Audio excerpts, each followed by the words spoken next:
Assalamualaikum warahmatullahi wabarakatuh.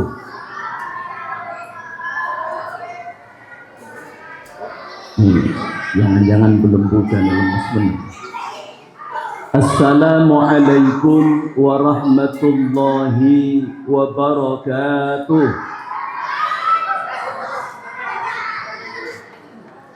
Nah, udah buka. Bismillahirrahmanirrahim.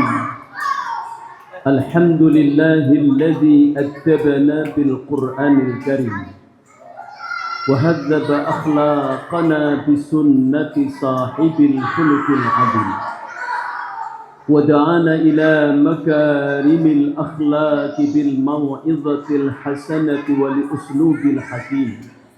Wassalatu wassalamu ala sayyidina Muhammadin sayyidil mursalin wa ala alihi wa ashabihi ajma'in, amma ba'd.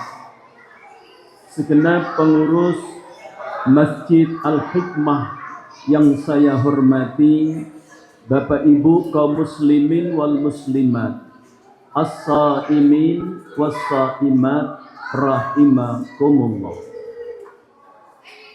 Allah Subhanahu wa ta'ala menciptakan makhluk di muka bumi ini beraneka macam warna kulit, beraneka macam bahasa, beraneka macam warga negara.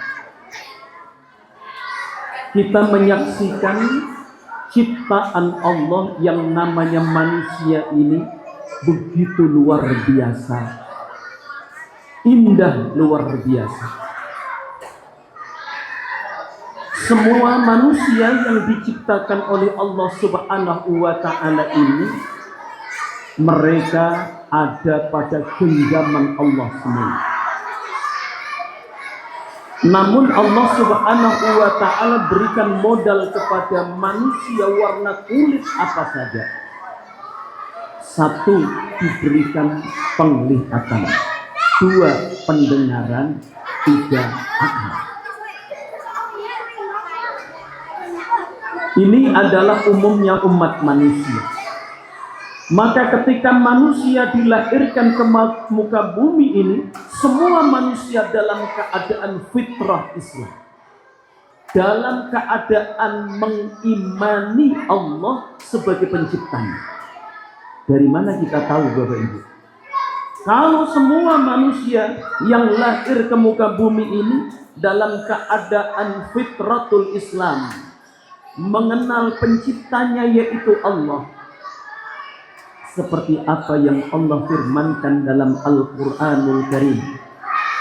Ketika Allah persaksikan dirinya di hadapan arwah manusia, termasuk arwah kita, maka ketika Allah berfirman, alastu birabbikum, bukankah aku sebagai Tuhanmu? Bapak Ibu, ini saat zaman arwah. Kira-kira Bapak Ibu masih ingat gak dulu zaman arwah? Masih ingat gak? Bagaimana kita bisa ingat? Tidak ada yang ingat.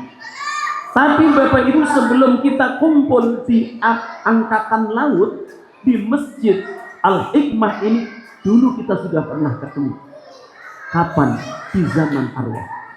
Saat itu Allah panggil, wahai umat manusia, alastu birabbikum, bukankah aku sebagai Tuhanmu? Apa jawab ruh manusia saat itu?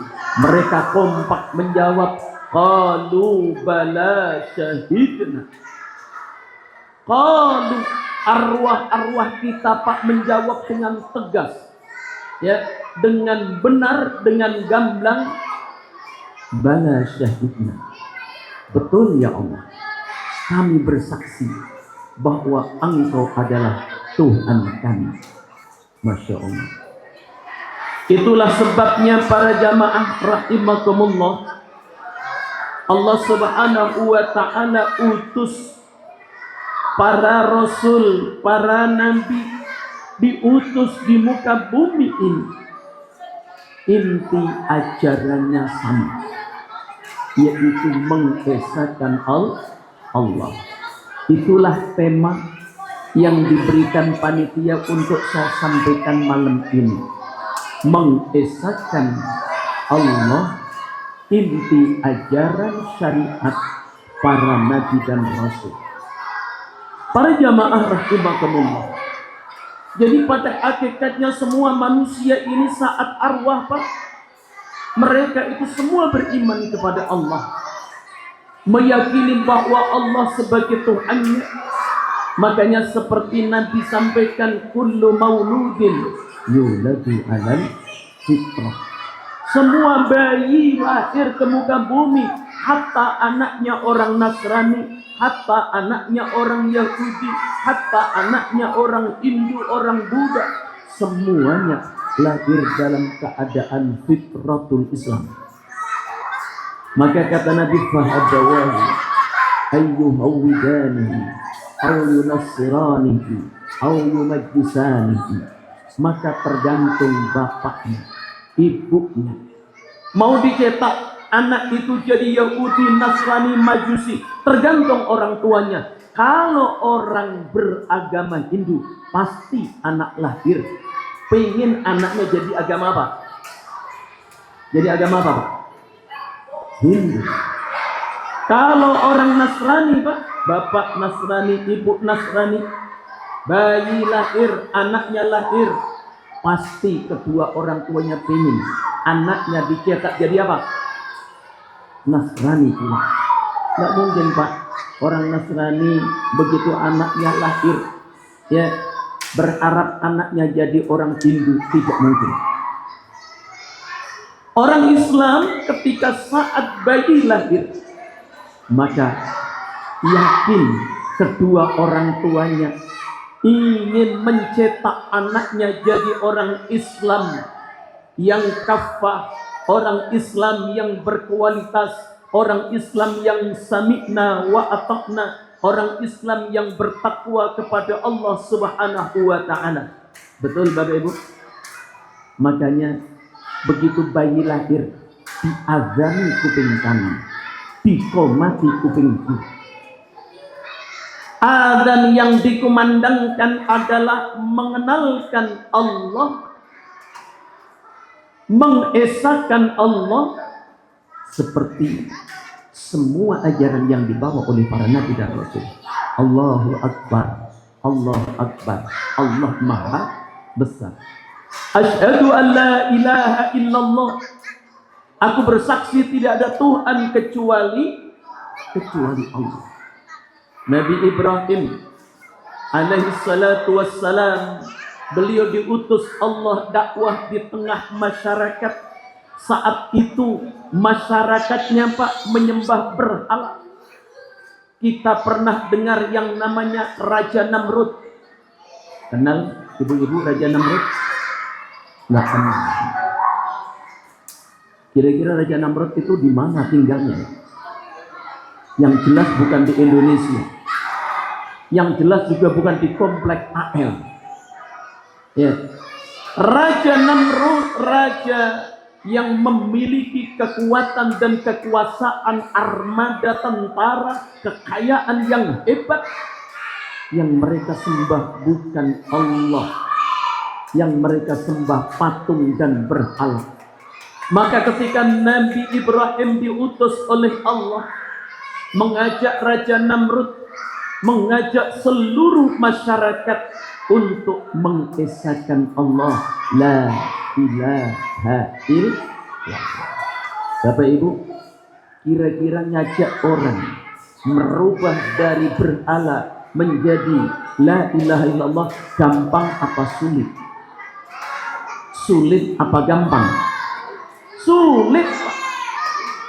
Nabi Ibrahim siang malam pagi sore berdakwah untuk merubah keyakinan Raja Namrud dan seluruh masyarakatnya yang tadinya menyembah patung berhala untuk menyembah Allah Subhanahu wa ta'ala.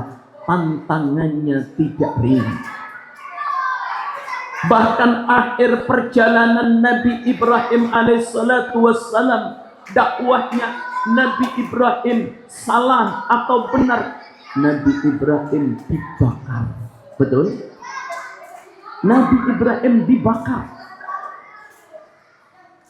Ketika saat Raja Namrud mengetahui bahwa Tuhan mereka dihancurkan, ketika ada di satu gedung besar, tempat di mana Tuhan mereka itu disembah, dihancurkan oleh orang yang tidak dikenal.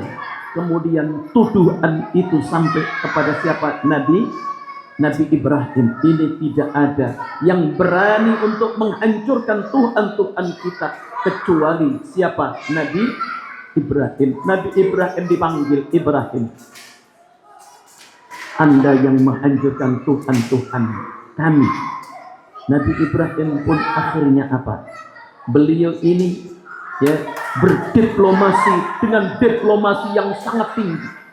Tuhan, saya kepingin lihat mana Tuhan kalian yang saya hancurkan. Ada di situ, ayo kita lihat. Begitu dilihat, semuanya sudah tumbang semua Tuhannya. Tinggal satu, Tuhan yang paling besar, patung yang paling besar. Kemudian di leher Tuhan yang paling besar itu ada kampak di situ. Lalu Ibrahim, Anda harus mengakui ini semua pekerjaan. Wahai Tuhan sebetulnya kalau memang mau bertanya, janganlah bertanya kepada saya. Tuhan yang Tuhan sembah, lihat itu patung yang paling besar. Itu lehernya ada dikalungkan apa? Kampak. Coba tanya. Barangkali dia yang menghancurkan, dia ngamuk. Apa kata mereka? Ibrahim, Anda dia. Masa patung tidak bisa ngapa-ngapain, lalu bisa menghancurkan daripada patung-patung yang lain? Oh, jadi patung yang besar itu nggak bisa ngapa-ngapain. Kalau memang tidak bisa ngapa-ngapain, kenapa Anda sembah? Fabuhitan ladzi kafar. Orang-orang kafir, Pak, mereka saat itu terdiam. Betul juga. Kalau memang Tuhan yang lain dihancurkan, tapi dia tidak bisa membelain, dia tidak bisa berbuat apa-apa, mengapa harus kita sembah? Tapi Pak, orang kalau lagi kuasa, Pak, menang kalah tetap maunya apa? Menang. Nabi Ibrahim harus dibakar. Ya. Gara-gara Nabi Ibrahim ini mengajak Raja Namrud dengan seluruh masyarakatnya untuk beriman, mentauhidkan Allah. Tantangannya enggak ringan. Nabi Ibrahim harus menghadapi beratnya api unggun saat itu. Ketika api sudah dinyalakan, akhirnya Nabi Ibrahim pun saat itu akan dilemparkan. Maka pada saat itu Allah Subhanahu wa ta'ala enggak redha, Pak. Utusannya, nabinya dibakar. Maka perintahkan malaikat, tolong Jibril, datengin dia, tolong dia. Lalu malaikat Jibril datang. Assalamualaikum ya Ibrahim, aku diperintahkan Allah untuk menolong engkau wahai Ibrahim. Apa kata Nabi Ibrahim? Wahai Jibril, aku tidak perlu pertolongan, kembalilah kepada Allah, aku gak perlu pertolongan. Masya Allah, Pak. Mau dibakar, Pak, ditolong gak mau. Coba Bapak Ibu, kita mau ngadepin musibah, datang penolong, mau gak kira-kira? Pasti. Kalau seandainya nggak ada orang yang nolong, pasti kita cari penolong. Apa yang diucapkan Nabi Ibrahim? Hasbunallah wa ni'mal wakil, ni'mal maula wa ni'man nasir. Cukuplah Allah sebagai penolongku, cukuplah Allah sebagai pelindungku. Allah sebaik-baik penolong, Allah sebaik-baik pelindung. Kalimat inilah yang diucapkan Nabi Ibrahim alaihissalatu wassalam. Kenapa? Karena beliau betul-betul mengesahkan Allah. Ketika orang-orang mengucapkan la ilaha illallah, tiada Tuhan kecuali Allah, Tuhan yang patut disembah satu-satunya. tiada Tuhan kecuali Allah, Tuhan yang dimintai pertolongan. La ilaha illallah, tiada Tuhan kecuali Allah, Tuhan tempat meminta. La ilaha illallah, tiada Tuhan kecuali Allah, Tuhan tempat kembali. Bapak Ibu, kita semua nanti pasti kembali kepada Allah. Kemana kembali kita? Kembali kita semua kepada Allah. Nggak ada orang Pak mati kembalinya ngikuti siapa? Ngikuti Nyi Roro Kidul. Nggak ada. Kan sering ada orang nyawanya katanya gentayangan. Semua orang meninggal, rohnya kembali kepada Allah. Inna lillah. Kita itu milik Allah, Bapak Ibu. Yang menciptakan Allah, yang jamin rizki kita juga Allah. Yang wajib kita sembah juga Allah. Makanya kalau kita mau meminta, mintalah kepada Allah. Kalau mau beribadah, mengabdi, mengabdilah kepada Allah Subhanahu wa ta'ala. Jangan kita campur adukkan pengabdian kita kepada manusia. Mengabdilah kepada Allah. Makna mengesahkan Allah. Tidak cukup kita meyakini Allah itu satu, tetapi kita meyakini ketika kita beribadah, Allah satu-satunya zat yang wajib kita sembah. Allah satu-satunya zat yang kita mintai pertolongan. Dan Allah satu-satunya zat yang akan kita kembali kepada Allah. Cuma kembalinya manusia ada dua. Ada yang kembali dalam keadaan husnul khatimah. Ada yang kembali dalam keadaan su'ul khatimah. Tinggal kita mau pilih mana, mau husnul atau mau su'ul. Pasti Bapak Ibu kita semua yang kepingin apa?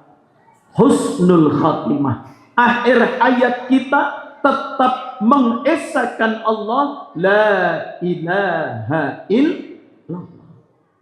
Kita kepingin Bapak Ibu detik-detik ajal tiba, saat ruh ya kita hembuskan yang terakhir keluar dari jasad kita, maka diiringi dengan apa?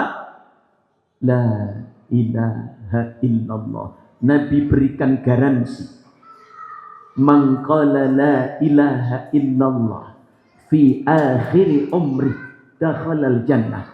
Siapa yang membaca la ilaha illallah saat ruh keluar, maka dijamin masuk surga. Makanya Bapak Ibu kalau ada orang sakit keras, oleh keluarga disuruh untuk bisikin di telinganya. Suruh bisikin apa? La ilaha illallah. Ya, cuma kadang-kadang ada orang salah kaprah. Ya, orang tuanya saat sakarat, anaknya bilang, ma, nyebut. Apa itu nyebut? Bapaknya suruh nyebut, Pak, nyebut. Apa maksudnya nyebut? Maksudnya disuruh menyebut la ilaha il. Jangan diajari nyebut. Suruh apa? La ilaha illallah. Bisikin la ilaha illallah. Makanya kadang-kadang kita sedih betul, Pak, ketika ada orang sakit lalu sudah ada di ruang ICU, nggak ada seorang pun yang menunggu di sana. Artinya tidak ada seorang pun yang membisikkan di telinganya kalimat la ilaha illallah, la ilaha illallah. Padahal ini penting sekali. Makanya saya pesan, kalau kita punya keluarga sudah ada di ruang ICU, kondisinya sudah sangat-sangat lemah sekali, minta izin sama dokter untuk mendampingi, untuk membisikkan la ilaha illallah. Kadang-kadang dokter yang merasa keberatan, tetap kita minta, ya kalau ada resiko apapun, saya tidak akan menyalahkan siapa-siapa. Seperti itu tentu akhirnya saya yakin diizinkan. Masya Allah. Nabi Ibrahim Pak mengajak masyarakat untuk mengesahkan Allah. Nabi Musa mengajak Bani Israel untuk mengesahkan Allah. Tantangannya nggak ringan, Pak, berat. Sampai akhirnya Nabi Musa alaihissalatu wassalam berhadapan raja yang paling kejam di dunia, yang sampai saat ini jasadnya diabadikan oleh Allah. Siapa namanya? Fir'aun. Jasadnya masih ada, yang disebut namanya Ramses Akbar, yang ada di mana? Di Mesir. Masya Allah Pak, kebesaran Allah atas kebenaran Al-Quran. Allah bilang, wa nunajjika bibadanika, dan kami selamatkan badanmu wahai Fir'aun.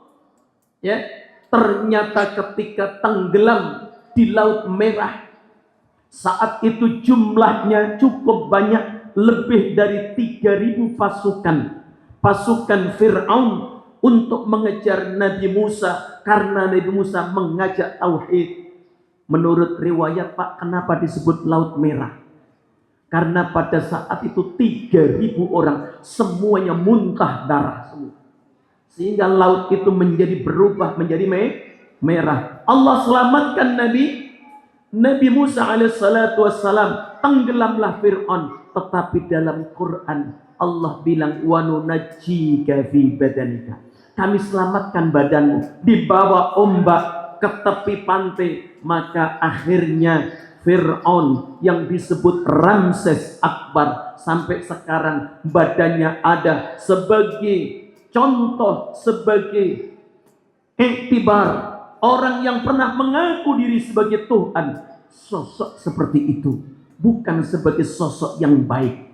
Nabi Musa berat sekali, apalagi Nabi Muhammad Pak, ketika Mekah dikelilingi oleh patung-patung itu, Ka'bah, Baitullah, Nabi diutus untuk mengesahkan Allah, untuk mengucapkan la ilaha illallah. Tiap hari mereka sembah ya Hubal, ya Lata, ya Uzza, ya Manat.